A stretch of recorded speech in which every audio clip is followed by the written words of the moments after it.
오늘 이 말씀으로 교회, 복음 앞에 서는 공동체 따라해 볼까요? 시작. 교회, 복음 앞에 서는 공동체 말씀으로 우리 선포하도록 하겠습니다. 여러분, 그렇습니다. 교회는 복음의 공동체입니다.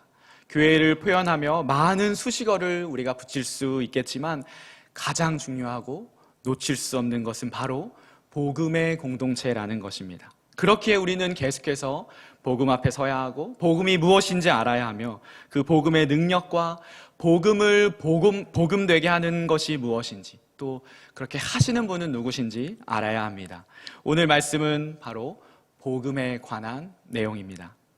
코로나로 인해 침체된 우리들이 여전한 취업의 벽과 관계의 문제, 또 가정의 어려움, 해결되지 않은 많은 난관 속에서 우리가 붙잡아야 할 것이 왜 복음인지 발견하고, 그래서 복음을 붙잡고 복음 앞에 서는 우리 되기를 소망합니다.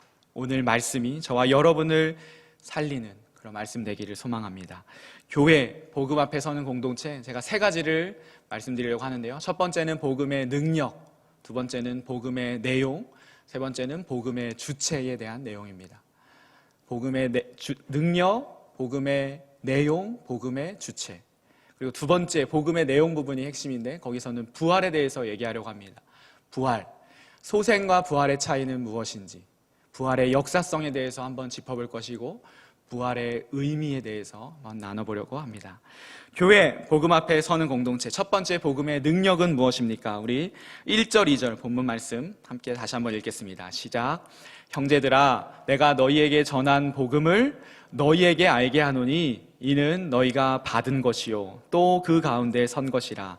너희가 만일 내가 전한 그 말을 굳게 지키고 헛되이 믿지 아니하였으면 그로 말미암아 구원을 받으리라.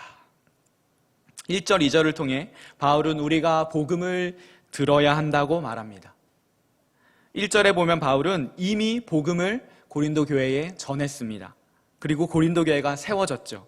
그런데 계속해서 복음을 전해야 한다고, 즉 여러분들이 복음 앞에 서야 한다고 일깨우고 있습니다. 왜일까요? 이것이 기독교 신앙의 핵심이기 때문에, 즉 복음을 놓치면 모든 것을 놓치기 때문입니다. 그래서 바울은 복음의 내용인 3, 4절을 말하기 전에 복음의 능력에 대해서 다시 한번 얘기하고 있는 것이죠. 복음의 능력은 단순합니다. 그리고 명확합니다. 2절 하반절에 있듯이 그로 말미암아 구원을 받으리라. 내가 너희에게 전한 복음을 굳게 지키고 헛되이 믿지 않으면 구원을 받으리라. 이 구원을 받으리라는 것은 수동태이거든요. 그 말은 무엇이냐면 하나님께서 그 복음을 굳게 믿는 자에게 구원을 주시겠다는 말입니다. 이것이 복음의 능력입니다. 로마서 1장 16절에도 동일하게 말씀하고 있습니다. 같이 한번 읽어보겠습니다. 시작. 내가 복음을 부끄러워하지 아니하노니 이 복음은 모든 믿는 자에게 구원을 주시는 하나님의 능력이 됨이라. 아멘. 이것이 바로 복음의 능력, 우리에게 구원을 주시는 하나님의 능력입니다. 그렇다면 복음은 무엇일까요? 복음은 무엇이기에 한번 알고 마는 것이 아니라 왜 계속해서 들어야 할까요? 그 복음의 내용이 무엇인지 오늘 말씀을 나누도록 하겠습니다. 로마서와 갈라디아서에서는 복음을 길게 풀어 썼습니다.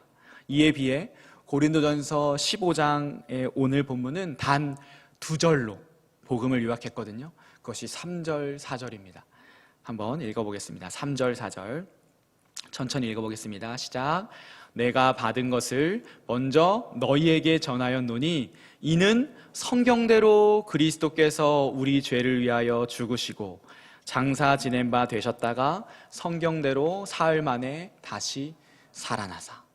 성경대로 그리스도가 우리 죄를 위해 죽으시고 무덤에 묻히셨다가 장사 지낸 바 되셨다가 다시 살아나신 것, 이것이 복음입니다. 그리스도의 죽으심과 부활, 이렇게 단 한마디로 우리가 복음을 말할 수 있습니다. 그리스도의 죽으심과 부활. 특별히 오늘 본문을 포함하여 고린도전서 15장은 부활에 대해 강조하고 있습니다. 그리스도의 죽으심, 또 죄, 십자가의 의미는 우리 다음 본문에서 또 기회가 있을 것이고, 오늘 본문의 근거에서 그리스도의 부활에 대해서 우리가 집중해서 보기를 원합니다. 고린도전서 15장은 우리가 흔히 부활장이라고 합니다. 그래서 이 15장을 세 부분으로 나눌 수 있는데 1절부터 11절은 그리스도의 부활, 예수님의 부활에 대한 내용이고, 12절부터 34절은 믿는 우리, 신자의 부활에 대해서 얘기하고 있고, 35절부터 끝까지 58절까지는 우리가 저번 주에 담임 목사님 통해서 들었지만 몸의 부활에 대해서 말하고 있습니다. 부활의 몸이 무엇인지 말하고 있는 본문이죠. 그 말은 무엇이 하면 부활에 대한 고린도 교회 안에서 많은 의문들이, 논란들이 있었다는 말입니다. 여러분, 사실 그렇습니다. 죽은 사람이 어떻게 다시 살 수 있을까요? 설사 그 사람이 살았다고 하더라도 어떻게 죽지 않는 영원한 삶을 살 수 있습니까? 이것은 지금으로도, 그리고 2000년 전에 그 당시의 세계관으로도 결코 받아들여지지 않았던 생각이었습니다. 나사로나 나인성 과부, 혹은 회당장 야이로의 딸, 사도행전에서 유두고 혹은 다비다, 또 구약성경으로 하면 엘리야를 통해서 사르밧 과부의 아들이 살아났고, 또 엘리사를 통해서 수넴 여인의 아들이 살아났거든요. 이런 죽은 사람이 살아나는 기적은 일어났습니다. 그런데 잘 들으세요. 그것과 예수님의 부활은 본질적으로 다르다는 것이죠. 그들은 소생이었기에 살아났지만 결국 죽는, 지금 우리와 똑같은 육체였지만 예수님의 부활은 소생이 아니라 완전히 다른 육신을 가지고 부활하신 것입니다. 그래서 요한복음 20장에서 제자들이 두려워서 문을 잠그고 있는데 주님께서 쑥 들어오셨고, 엠마오로 가는 두 제자와 있으시다가 갑자기 사라지는 놀라운 육체, 시공간을 초월하는 그런 부활의 몸을 입으셨다고 성경은 기록하고 있습니다. 이것은 성경이 이렇게까지만 말하고 있기 때문에 제가 더 설명할 수도 없고 우리의 언어로도 표현할 수도 없습니다. 그러나 정리한다면 예수님의 부활의 몸은 성경의 다른 기적과도 다른, 단 한 번도 일어난 적이 없고 앞으로도 일어나지 않을 유일하고 역사에 단 한 번만 있었던 사건입니다. 그리고 그 부활의 몸은 우리가 지금 입고 있는 이 육신과 동일한 모습도 있고 또 그렇지 않은, 동일하지 않는 모습도 있는데요. 요한복음 21장에 보면 이 디베레아 바다, 갈릴리 호수죠. 그 호수에서 고기잡이를 하고 있는 베드로에게 예수님에게 가셔서 153마리의 물고기를 잡으시죠. 그리고 그들이 아침 먹을 때에 함께 식사를 합니다. 그 말은 무엇이냐면 부활의 몸이신데 우리와 똑같이 식사하는 그런 몸이었다는 말입니다. 그런 몸이, 그런 동일한 모습이 있는 반면에 늙지 않고 병들지 않고 아프지 않고, 그리고 시공간을 초월하는, 아마 우리 인생에서 가장 아름다운 모습의 부활체, 예수 그리스도의 부활체, 그리고 우리의 부활체의 모습입니다. 그렇기에 막달라 마리아도, 그리고 엠마오로 가는 두 제자도 예수님을 바로 알아보지 못했던 것이죠. 이것이 부활과 소생의 차이입니다. 앞에서 제가 잠깐 언급했지만 예수님의 그런 부활은 역사적으로 일어난 사건입니까? 역사 속에서 정말로 일어난 사건인가요? 이에 대해 여러분 함께 고민해 봐야 합니다. 특별히 청년의 때에 여러분 고민해 보셔야 합니다. 우리 제자훈련 교재로 읽고 있는 존 스토트의 기독교의 기본 진리, 그리고 최근에 나오는 팀 켈러의 부활을 입다, 그리고 여러분 유튜브 잘 보시죠? 잘잘법이라고 채널이 있는데 거기에서 김학철 교수님이 그 방영한 부활에 대한 영상을 우리가 한번 봤으면 좋겠습니다. 그것을 토대로 예수님의 부활에 대한 역사성에 대해서 우리가 한번 짚고 나가기 원합니다. 예수님은 우리의 시간 속에, 우리의 역사 속에 들어오셔서 우리와 같은 모습으로 사시다가 죽으시고 부활하셨는데, 이를 우리가 깊게 탐구하지 않은 채, 예를 들면 이런 생각입니다. 역사적으로 사셨듯 그렇지 않았듯, 부활하셨든 그것이 역사적으로 부활하지 않았든 그것과 상관없이 나는 그저 성경만 읽고 교훈을 얻고 의미만 얻으면 된다라고 하는 그런 생각을 하는 지체가 있다면 그것은 복음이 아니고 복음을 믿는 것이 아닙니다. 그 믿음은 결코 나에게 힘을 줄 수 없고 아무것도 바꿀 수 없습니다. 왜냐하면 그 안에 생명이 없기 때문입니다. 그저 사람들이 만들어낸 신화에 불과하기 때문이죠. 그렇기 때문에 그것은 생명을 줄 수 없기 때문에 생명력이 없는 복음입니다. 예수님의 부활, 그것이 실제적으로 역사적으로 일어난 사건인지 우리는 하나님께서 주신 우리의 지성을 가지고 살펴봐야 합니다. 먼저 역사적 사건은 과학적인 사건과 다릅니다. 그 말은 무엇이냐면 같은 조건이라면 몇 번이고 일어나는 과학적 실험과 달리 역사적 사건은 단 한 번만 일어나는 것입니다. 예를 들어서 1592년 임진왜란이 일어났습니다. 이것을 똑같은 조건으로 만들면 다시 일어날 수 있을까요? 그렇지 않죠. 성격이 다른 것입니다. 그렇다면 임진왜란이 진짜 있었는지 아니면 허구인지는 어떻게 알 수 있을까요? 바로 증언과 증거를 통해 알 수 있는데요. 당시 문헌, 비석 등을 통해 우리가 알 수 있습니다. 예를 들어서 난중일기, 조선왕조 실록 등을 통해서 우리가 알 수 있고, 또 임진왜란으로 인한 사회적 변화, 예를 들어서 명나라가 청나라로 바뀌는, 일본도 에도 막부라고 하는 사회적 변화가 있었습니다. 그럼 반대로 임진왜란이 없었다고 가정을 하면 이 사회적 변화를 우리가 설명할 수 없다는 말이죠. 그렇기에 임진왜란의 역사성을 우리가 인정한다는 것입니다. 똑같은 방법으로 예수님의 부활을 한번 보겠습니다. 예수님의 부활에 대한 역사성을 우리가 찾아볼 수 있고 그래서 인정할 수 있는데요. 첫 번째는 무엇이냐? 제자들의 변화입니다. 여러분들이 잘 알고 있는 십자가 앞에서 3번이나 예수님을 모른다고 도망갔던 누구죠? 베드로. 그의 삶은 어떻게 바뀌었습니까? 우리가 사도행전을 계속 큐티하고 있지만 그는 어떤 위협에도 두려워하지 않는 예수님의 제자, 사도가 되었습니다. 여러분, 이것이 가능했던 이유가 무엇일까요?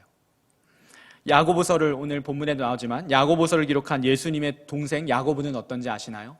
이 야고보는 예수님의 12제자 야고보가 아니고 예수님의 동생 야고보인데, 그 야고보는 자기가 형인 줄만 알았던 그 예수님이 30년 동안 그렇게 형 부르면서 불렀던 그 예수님이 갑자기 기적을 베푸시고 하나님의 아들이라고 할 때에 사복음서에서 보면 그 형을, 다시 말하면 예수님이 자기 고향에서 인정을 받지 못하셨습니다. 그런데 야고보서 1장 1절에 보면 무엇이라 적혀 있냐면 주 예수 그리스도의 종된 나 야고보는 이라고 고백합니다. 어떻게 그럴 수 있을까요? 내가 30년 동안 형이라고 불렀던 우리 형이 하나님의 아들, 그리고 하나님이라고 하는 이 위대한 놀라운 기적 같은 이 일을 어떻게 야고보가 고백할 수 있었을까요? 부활을, 예수 그리스도의 부활을 받기 때문입니다.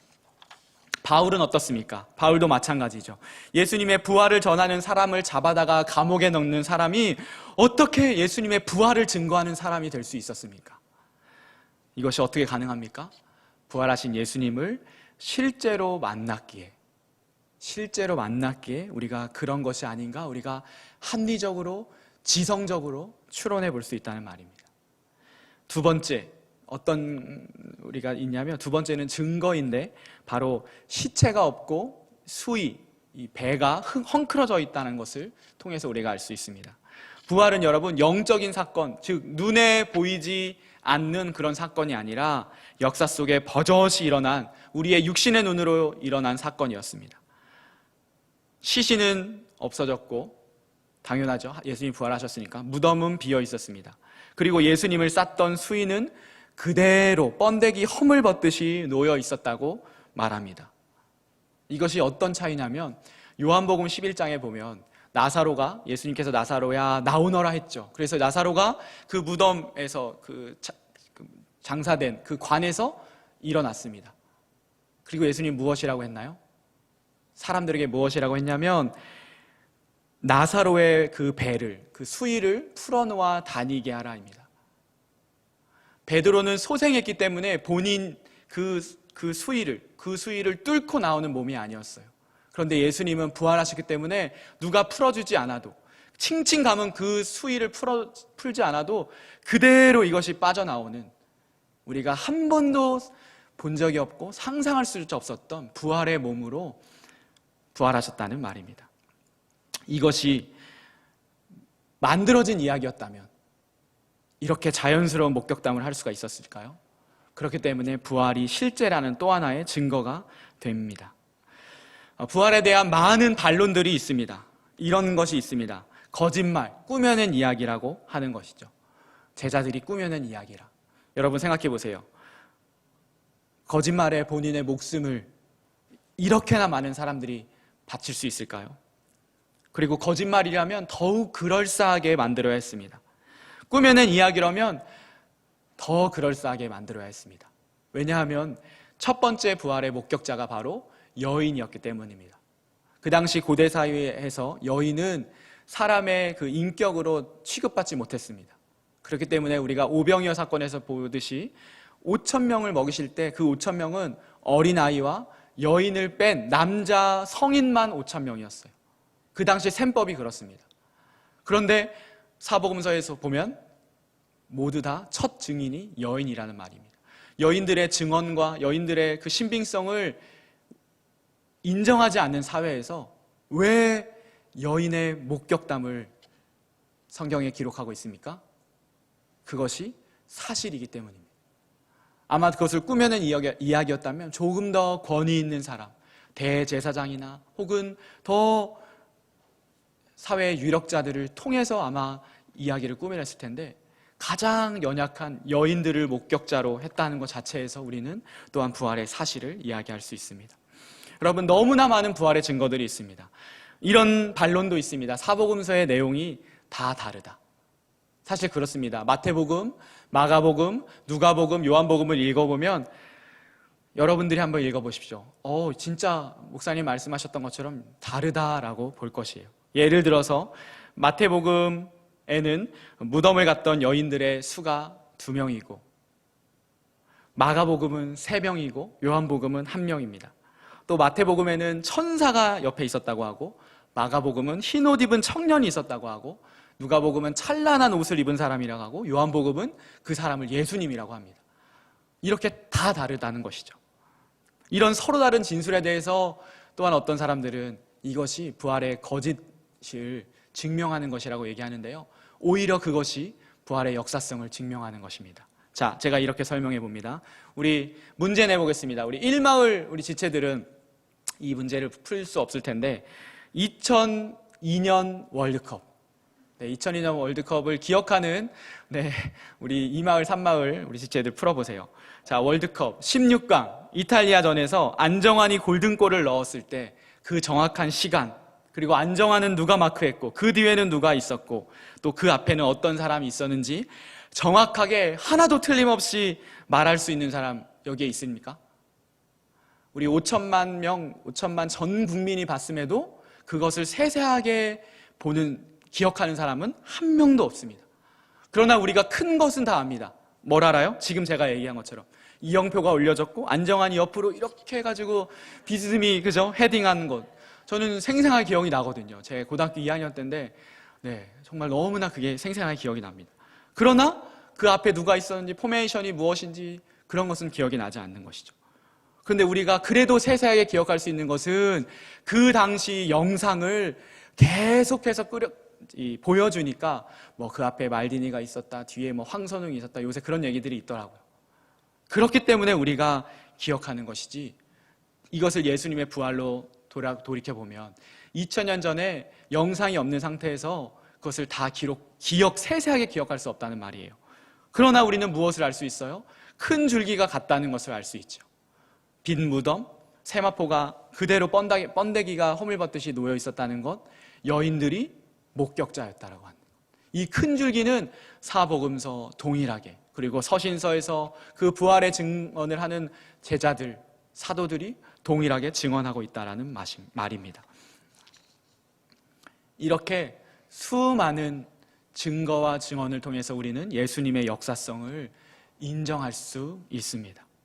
부활이 없었다고 하는 것보다 부활이 실제로 역사 속에 있었다고 하는 것이 훨씬 더 역사적 개연성을 가질 수 있다는 말입니다. 그렇다면 이제 부활의 의미입니다. 역사 속에 일어난 예수님의 그 부활이 주는 의미는 무엇일까요? 이것을 거칠게 다시 표현하면 이렇습니다. 예수님의 부활, 목사님 오케이, 알겠습니다. 실제로 있었다는 이야기 알겠어요. 그래서요. So what? 어쨌다는 거예요? 그 의미가 도대체 무엇이라고 하는 거냐는 말이죠. 쉽게 얘기하면 이렇습니다. 이것도 예를 들면 제일 쉬운데요. 하나님이 예수님의 손을 들어주신 것인데, 예를 들면 권투 경기에서 우리 청색 바지를 입은 선수와 홍색, 빨간색 바지를 입은 선수의 대결에서 이제 다 12라운드가 끝났습니다. 그리고 심판이 둘 중에 하나의 손을 들어주죠. 그리고 그 사람이 승리한 것처럼 하나님께서 예수님의 손을 들으셔서 어떻게? 부활로 말미암아 하나님이 예수님을 살리셔서 예수님의 모든 삶, 예수님의 모든 말씀, 그의 모든 사역, 그의 모든 행동이 옳다라고 인정하셨다는 것을 증명하는 것이 바로 부활입니다. 그것을 예수님을 부활시킴으로 증명하셨습니다. 이것이 부활의 의미입니다. 오늘 4절 말씀을 한번 다시 보겠습니다.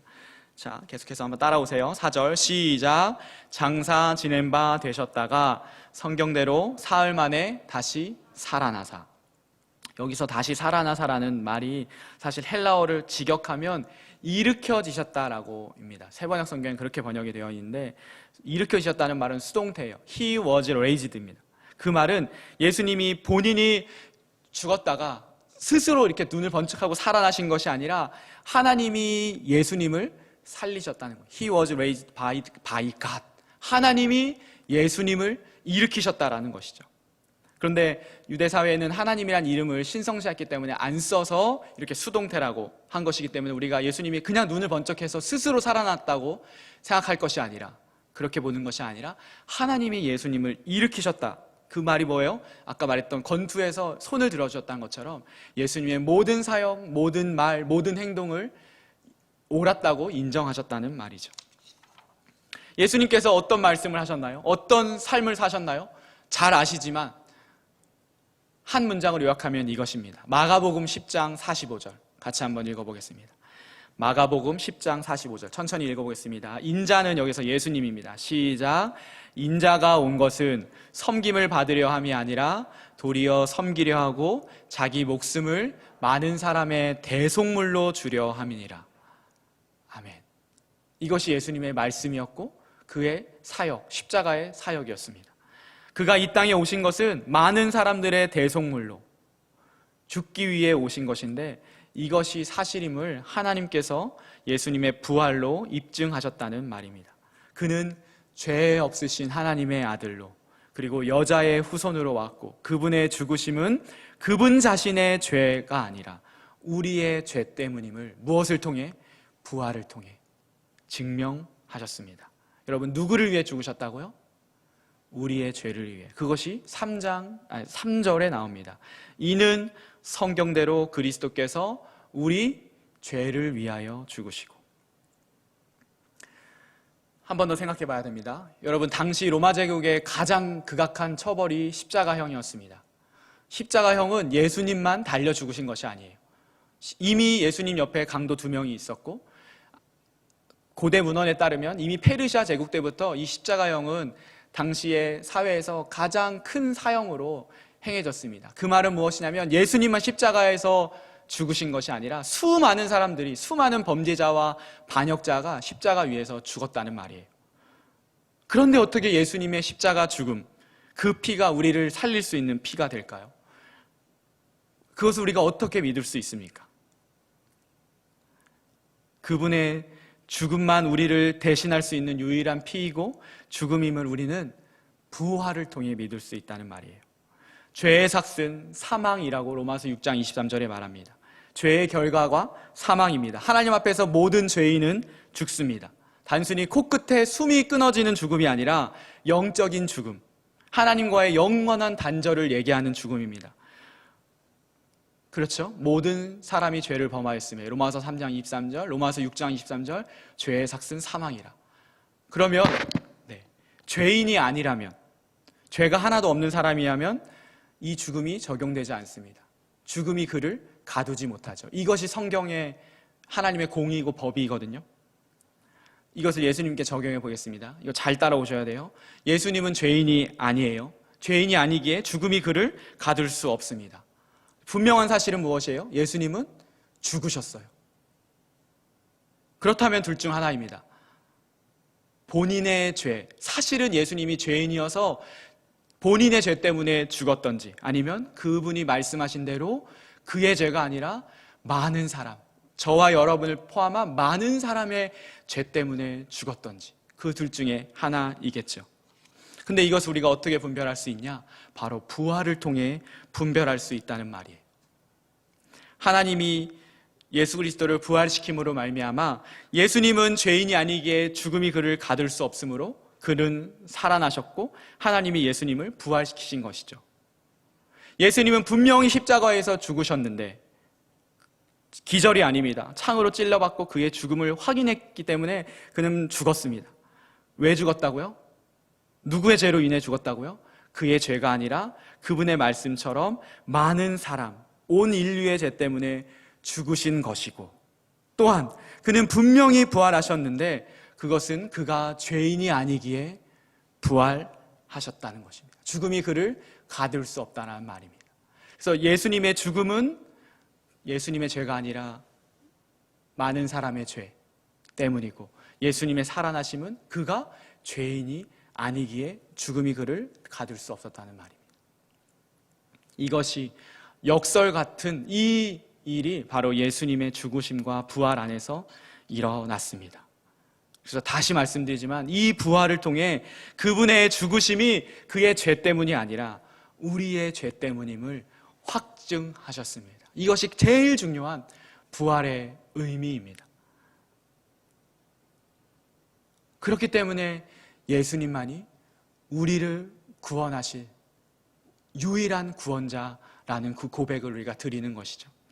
그토록 기다렸던 우리를 구원하시는 분, 메시아, 그리스도, 그분이 바로 예수님입니다.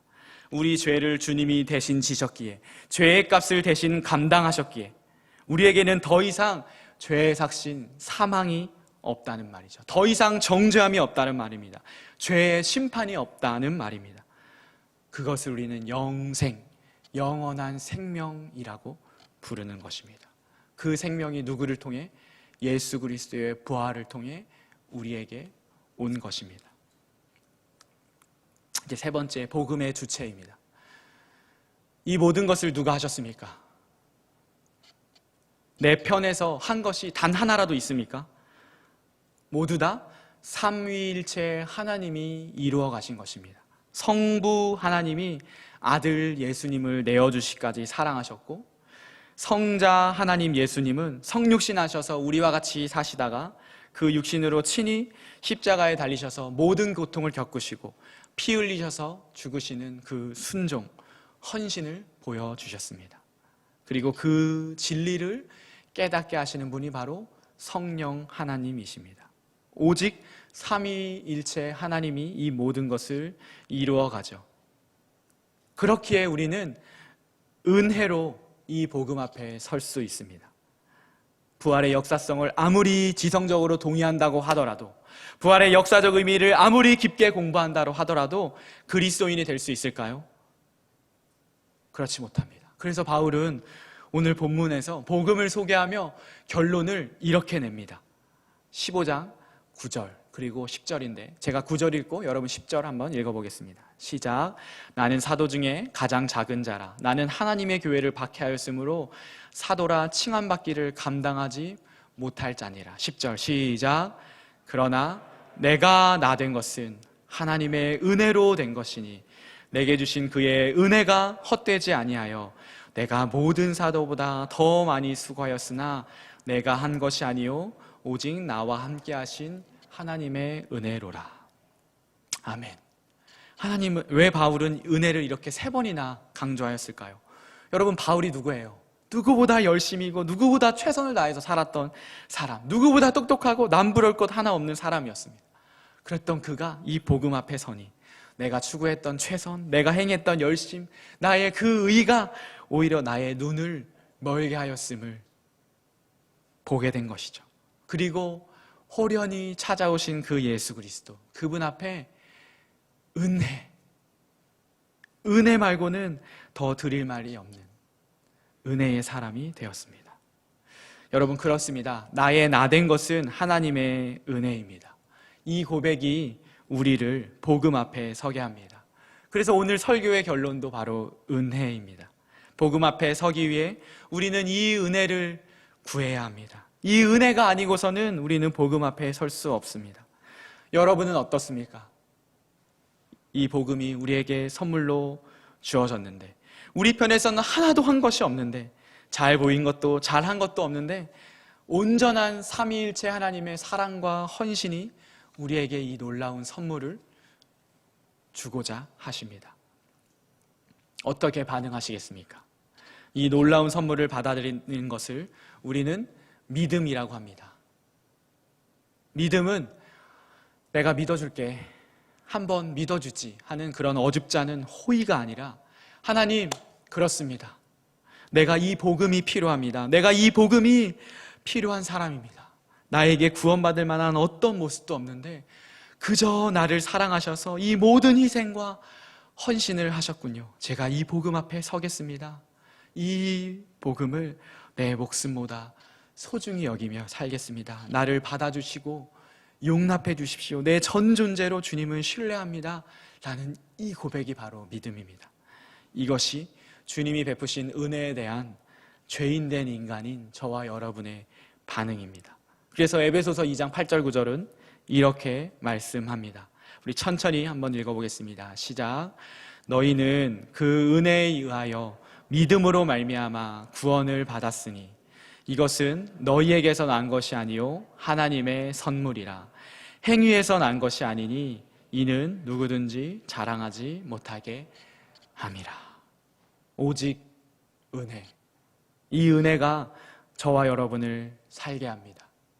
이 은혜의 복음 앞에 설 때에 우리는 참 인생을 살게 됩니다. 주님은 오늘 이 시간 여러분의 마음을 지금 녹화하고 계셔요.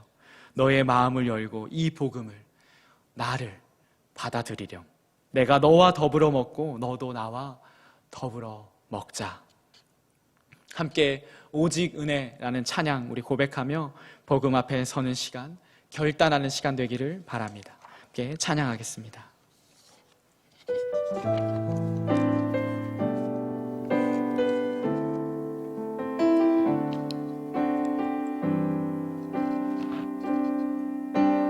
우리가 얻은 이 구원,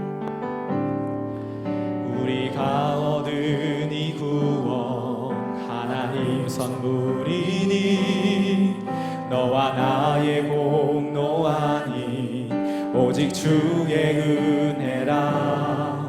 내세울 것 하나 없고 숨길 것도 없음은 내게 있는 모든 것이 은혜라. 오직 은혜, 주님의 은혜가 너와 나를 살게 했고 살아가게 하시니 오직 은혜, 주님의 은혜만 그 안에서 만나 살아가리라. 은혜로만. 2절로 고백합시다. 지금 우리 노래하는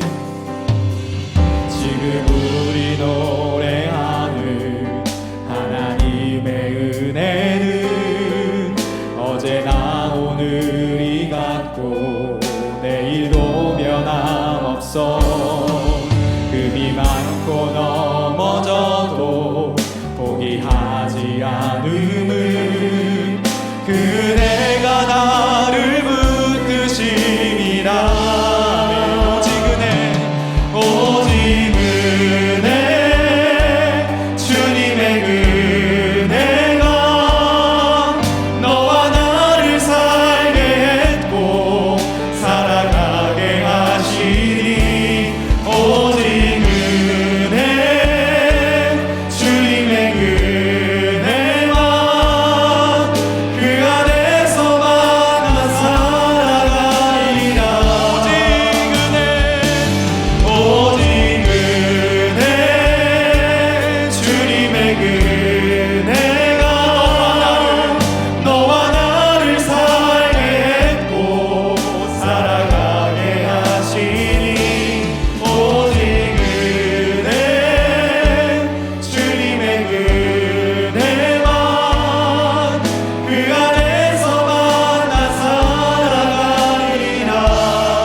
먼저 이 기도를 하나님께 드립시다. 주님, 그 안에서만 살기 원합니다.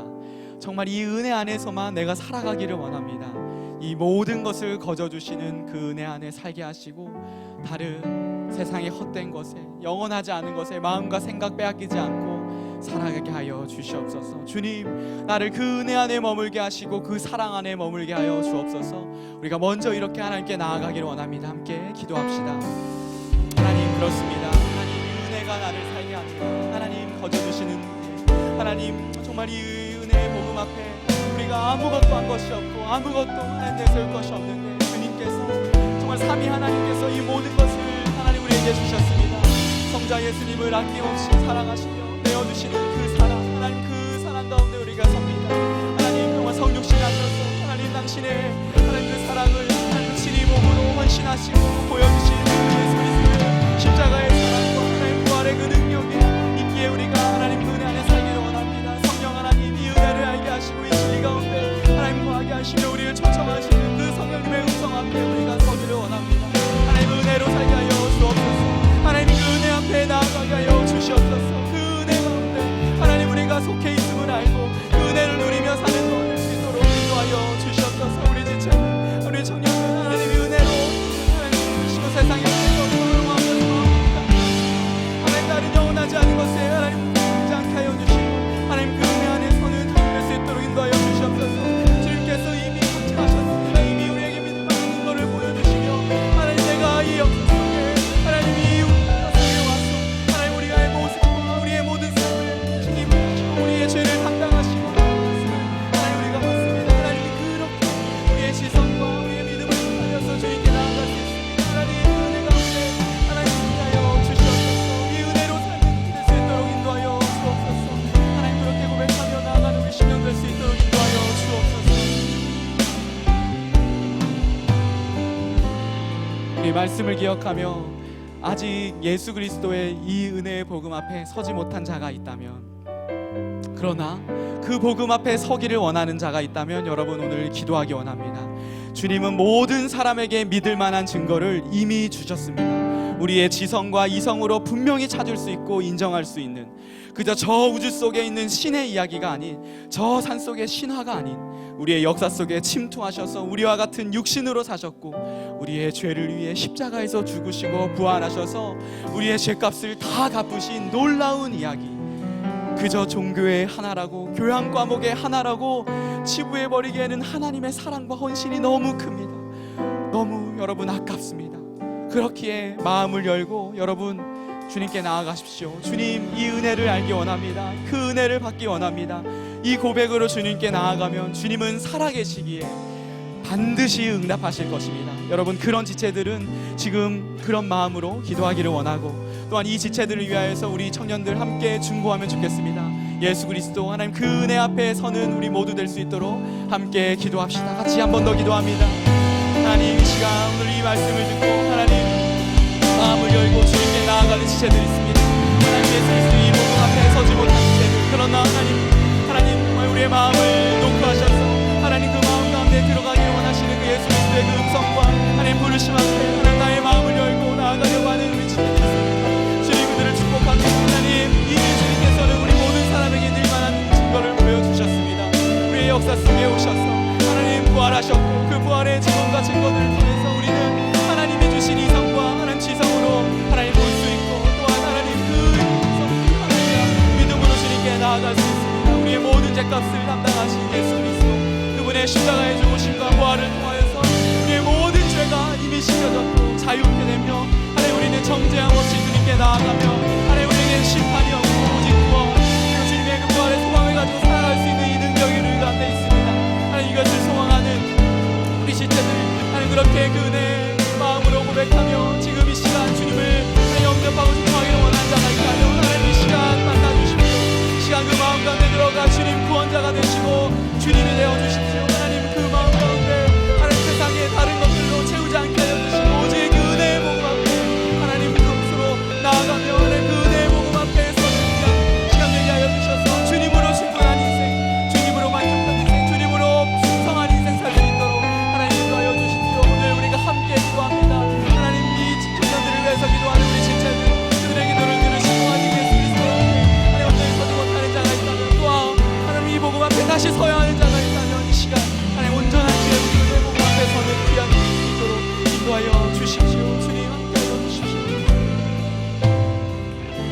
다시 한번 기도할 때 우리 공동체를 위해 기도합니다. 하나님, 우리 공동체를 복음 앞에 서는 공동체로, 한 번 들은 복음, 한 번 받은 구원으로 끝나는 우리 청년부가 아니라 매일 십자가의 은혜와 그 부활의 소망과 능력으로 살아가는 공동체 되도록 우리를 붙잡아 주십시오. 그 은혜와 간증이 목장교회 안에 넘치게 하여 주시고, 서로를 이 마음으로 기도하고 세우는 공동체 되도록 우리 청년부를 위하여서, 우리 공동체를 위하여서 함께 다시 한번 기도하기 원합니다. 기도하겠습니다. 하나님, 기도합니다. 하나님, 들었습니다. 하나님, 한 번 받은 구원, 한 번 받은 그 은혜, 한 번 받은 들은 그 복음으로 끝나는 공동체 되지 않게 하여 주시며, 매일 이 십자가의 그 은혜와 또한 부활의 그 소망 가지고 나아가는 저희 될 수 있도록, 하나님, 그 가만히 있는 될수 있도록 하나님, 바울이 하나님, 내가 너희에게 전한 이 복음을 다시 한번 일깨우는 이유, 하나님, 복음 안에 구원을 주시는 하나님의 능력이 있기 때문입니다. 우리는 복음 앞에 매일 서야 합니다. 십자가의 그 복음 앞에 매일 서야 합니다. 구원의 능력과 그 소망 앞에 매일 서야 합니다. 그럴 때 우리가 세상을 넘넘게 할 수 있습니다. 하나님의 진리가, 이 복음이 우리 가운데 넘치게 하여 주시고, 우리 목장교회 안에 풍성하게 하여 주시며, 그래서 서로를 세우고 복음으로 앞에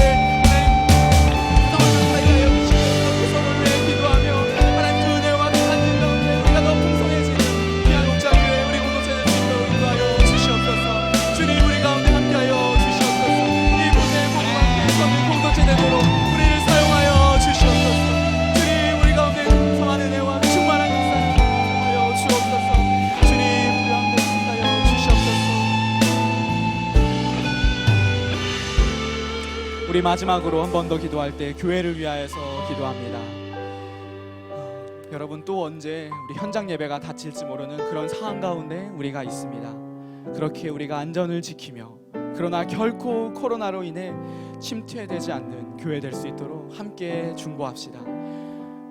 지금 장년부 또 우리 청년부 신방과 이 기도를 통해서 하나님, 모든 성도들 살아나는 교회, 회복하는 교회, 부흥하는 교회 되게 하여 주시고, 또한 그 삶이 우리 박경호 목사님의 온전한 치유와 회복 가운데 있게 하여 주셔서 우리 목사님, 하나님, 온전하게 일어서는 귀한 하나님, 정말 우리 교회 될 수 있도록, 기적이 상식이 되는 우리 교회 될 수 있도록 마지막으로 한 번 더 우리 마음 다해서 중보하기를 원합니다. 다시 한번 기도하겠습니다. 하나님, 기도합니다. 우리 교회를 위하여서 기도합니다. 하나님, 정말 코로나가 다시 또 하나님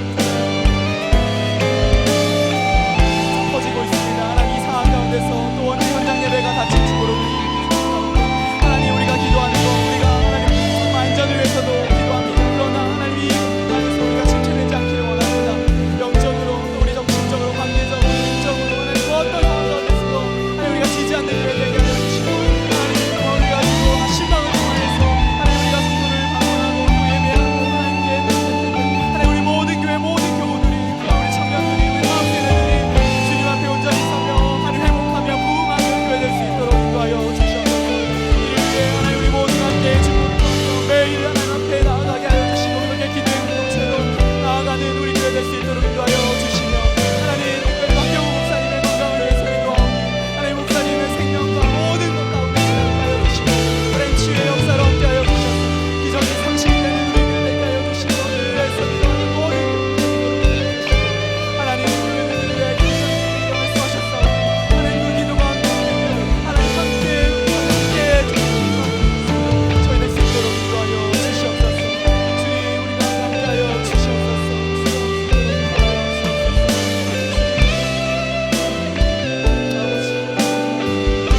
우리 오직 은혜 찬양합시다. 오직 은혜, 주님의 은혜가 너와 나를 살게 했고, 너와 나를 살게 했고 살아가게 하시니 오직 은혜, 주님의 은혜만 그 안에서 만난 사랑이라. 오직 은혜, 주님의 은혜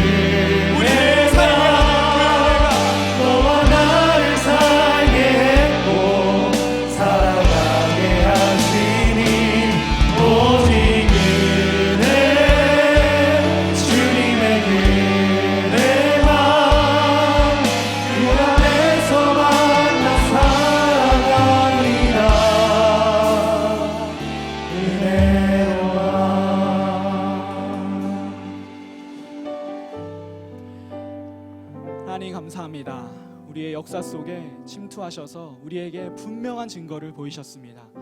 그래서 사도행전 17장의 바울이 모든 사람에게 믿을 만한 증거를 주셨다고 하나님 선포하였습니다.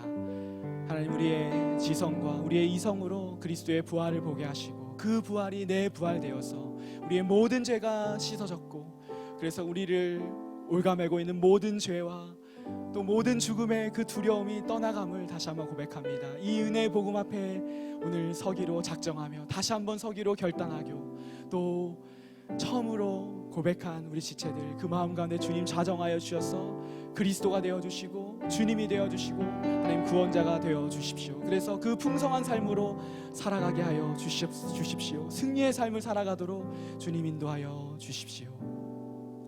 이제는 주 예수 그리스도의 은혜와 하나님의 사랑과 성령 하나님의 교통 교제하심이 그 복음 앞에 온전히 서기를 다시 한번 결단하는 모든 우리 청년부 지체들 머리 위에 이제로부터 영원까지 함께 하시기를 주 예수 그리스도의 이름으로 축복 기도합니다. 아멘.